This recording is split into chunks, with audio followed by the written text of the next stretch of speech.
Cosmetologist কারা? বোঝা গেল?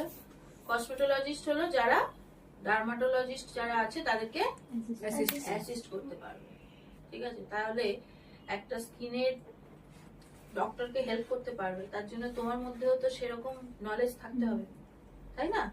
তো সেই জন্য কিন্তু এই বিশেষ করে এই ক্লাসটাতে আমাদের থিওরির উপরে বেশি নজর দিতে হবে। যে ক্লায়েন্ট এসে বলবে এই দাগটা তুলে দাও তো, হ্যাঁ ম্যাম, এখনো তো বলেছে একজন, হ্যাঁ, সেই মেচে তার দাগ নিয়ে বলছে এটা কি করে তুলবে। এই প্রবলেমটা সবাইকে ফেস করতে হবে। লোকে এসে বলবে ফার্স্ট এই প্রশ্নটা সব মানুষকে বেশি ফেস করতে হয়, এই দাগটা তুলে দিতে পারবে?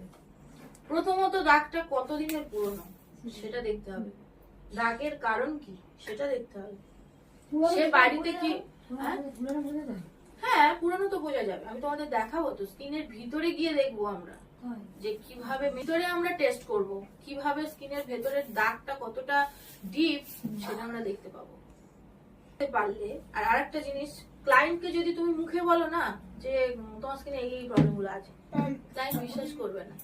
কিন্তু তুমি যদি তাকে দেখিয়ে দিতে পারো তাহলে কিন্তু সে আর কোনো প্রবলেম বলবে না, সে তখন বুঝে যাবে যে হ্যাঁ আমার স্কিনে এই প্রবলেমটা আছে, আমাকে দেখাচ্ছে যখন, তাহলে বিশ্বাস করতে আমি বাধ্য। এবং তখন না তুমি যা যা করতে বলবে সে কিন্তু সেগুলো করবে।